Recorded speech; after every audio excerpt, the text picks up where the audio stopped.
Just on a week ago, significant earthquakes and aftershocks impacting Myanmar in particular, but also some of the surrounding region, with aftershocks continuing and people trapped in the rubble. There was some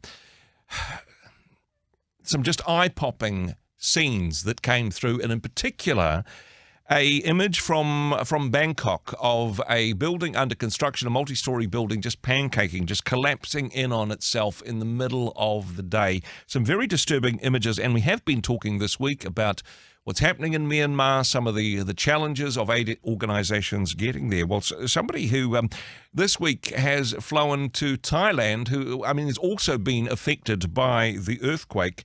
Matthew Perry from FEBC joins us from Bangkok. Kia ora, good morning. Good morning, Andrew. Good to be with you. Now, I appreciate that it's an earlier start for you than it is for me. What time of the morning is it in Bangkok at the moment, Matt?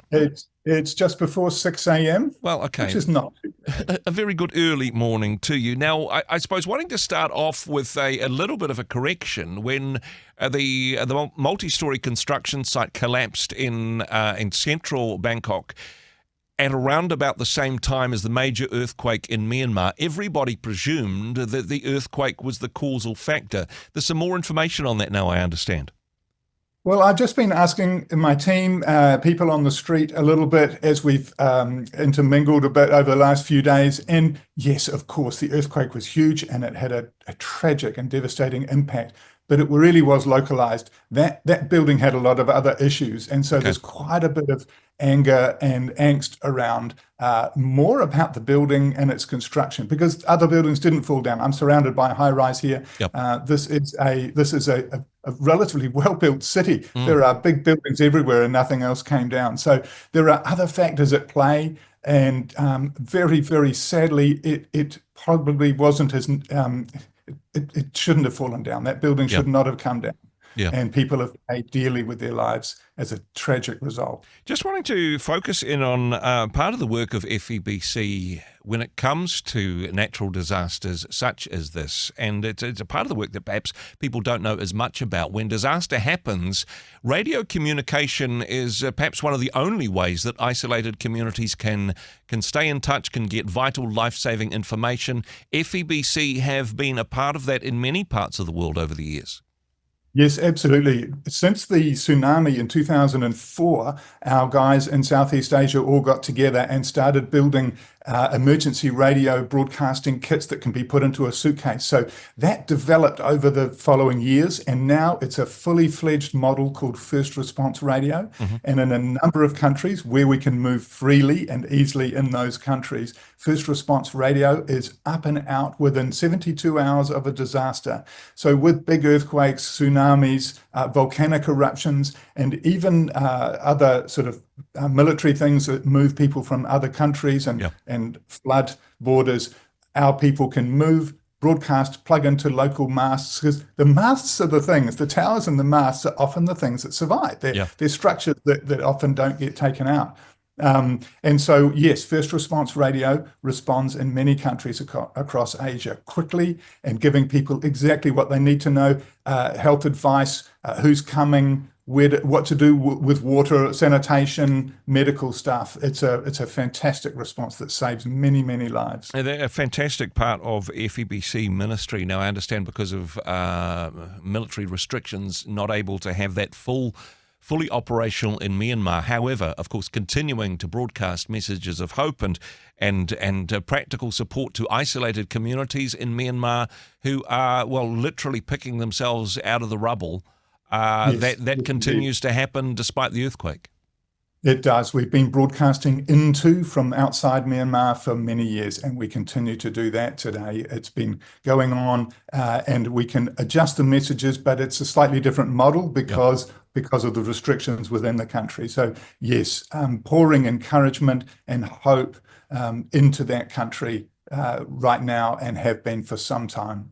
When people think Thailand, there's Bangkok, where you are at the moment, the Venice of Southeast Asia, some people describe it as, and then there's the resort islands, which maybe some of the people listening to this at the moment have had positive holiday experiences there. But that's not really the full picture of life in Thailand. I understand you've recently returned from some rural regions in the south where FEBC are doing some amazing work. Yes, I mean, the south is beautiful and quite different, and Thailand really is north and south. And so, yes, if you've visited Koh Samui and some of those lovely islands down there in the south, you've been in the tourist area. But inland, of course, like every country, inland is unique. It's very rural, very local, Yep. very big city. So I've just been down in a city called Hat Yai, which is about an hour north of the Malaysian border. Okay. And it's a beautiful place down there. It's a very mixed culture. The Thai are very proud of how mixed it is. And by that, I mean, even though Thailand is 95% Buddhist, there is about 5.4% of the population are Muslim, Yep. and most of them are concentrated down in the south, of course, near Malaysia. Mm. But Thai and Buddhist live relatively happily alongside each other, and it's a beautiful place. But of course, it's different culturally. It's a bit different.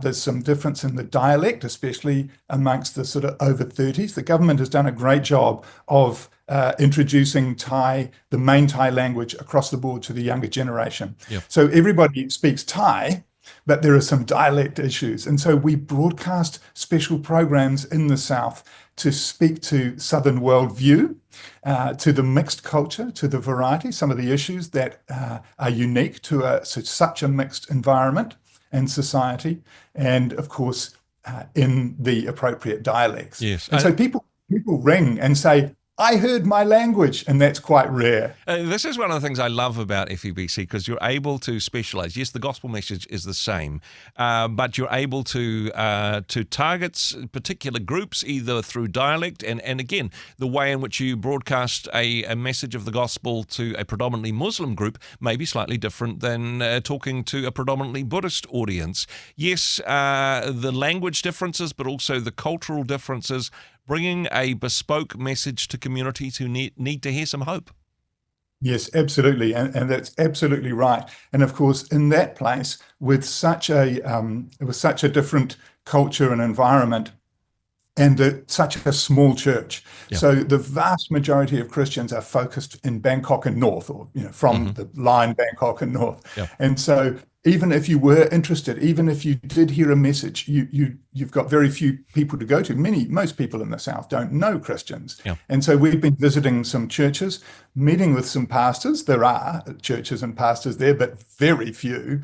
And talking to them about networking with us, so that when people make contact with us, we only broadcast in local languages, and we only broadcast where we can possibly get people into a Christian community nearby. Wow. So talking with pastors about, okay, so this is what we do. Can we link with you and get people can you link up with people later? Now, that's a real journey, Andrew, and we all know that can take time. That can take weeks, months, and even years with some people, but it's a fantastic investment, because it's the body of Christ on the ground where people need to end up when they discover Jesus. So what type of transmission system are you doing? Because I know that you have a variety of different ways of doing stuff. You've got some big long-range transmitters. You do some internet broadcasting as well. But for the southern areas of Thailand, is it more localized transmission? Look, it's everywhere for everyone. Yes, so we're on 10 FM stations across the south. So that means we're leasing time on local FM stations. Two of them are run out of the back of churches, which is very exciting, people taking initiative and investing in some gear. But the others are all local FM stations. We buy time on those stations, but we're also all over the internet. So our Southern DJs broadcast on YouTube. They broadcast on Facebook Live, and we have our own app. So online, on air, and with churches on the ground. Talk to us about some of the feedback, some of the responses, the difference that these broadcasts are making in southern Thailand. Yes, I met with a number of listeners over the last few days, and the issue is, when you're broadcasting into such an environment, which is what we do all around the world, every other religion, this is the beauty, every other religion says you've got to work hard, you've got to work hard. If things go wrong, you could just do more, and you might come right, with God. So the message of of salvation in Jesus, of the assurance of the resurrection, and the promise of sure and certain hope that though this world is broken, there is hope now and there is hope for the future. So we met with a number of people and from Buddhist and Muslim backgrounds, and this is their cry. I met a lovely lady 2 days ago named Sarah, and she is very poor. She lost her husband. She'd lost several members of her family, and she was brokenhearted some time ago, absolutely brokenhearted, and had nowhere to go, and I was thinking of doing the worst thing with no other options. Yeah. And she runs a little iced tea stall, and someone put her onto the broadcast, and she put it on while she was working, and in time met Jesus, discovered Jesus. Her heart was filled with hope, and she made contact through an app that everyone uses here. Yeah. And the staff sent her some material and a Bible. And anyway, beautiful story. She gave her life to the Lord. Then I met a lovely guy afterwards who she'd encouraged, who was also going through some difficulties. And he came, and so we were all together in this church and a bunch of other people. And he came, he made contact with FEBC, and they were introduced to the same church. He gave his life to the Lord just 5 months ago, a young guy in his 20s. And he is now enrolled in our Bible discovery course that you can do from anywhere. It's both online and hard copy. That is fantastic and wonderful to hear those stories, the connection through radio, but also the follow-up, making sure that these people are connected through to local churches, so that they get the discipleship and the support there. And I suppose, Matt, just finally, as we're heading towards the Easter season, I suppose the gospel becomes slightly more tangible, the messages are slightly more sticky, perhaps, at this time of the year. Have you found that in your experience? We find it everywhere that in some places, and Thailand is one of those, funnily enough, that you're allowed to speak more about Jesus at Christmas and Easter. Okay. It just seems to be a culturally acceptable thing. And people are heightened. And of course, because of the materialism of the world and the commercialization of the world, I should say, businesses ride on these things. Yep. And then the church can say, actually, this is what it's all about. It's not about bunnies and eggs. It's about a man who rose from the dead and invites us into a relationship with God. It's fantastic. So yes, we find that beautifully everywhere. Matt, thank you so much for the work that you do and telling these wonderful stories of what God is doing in these communities. febc.nz for people who want to have to find out more information to support this vital work that you do. But thanks for taking the time to join us live from Bangkok. Thanks for being on the program today. My pleasure. Bless you. Thank you, Andrew. Hey, thanks very much for joining us in the Rhema studio. Thanks very much for watching the interview. It's kind of nice to have an audience, actually. And if you did like what you watched, then do give us a like, do give us the thumbs up. And if you'd like to see more interviews like that one, or perhaps even better, subscribe and those interviews will come straight to you. Don't forget to turn on your notifications, and we'll see you in the next one. Cheers.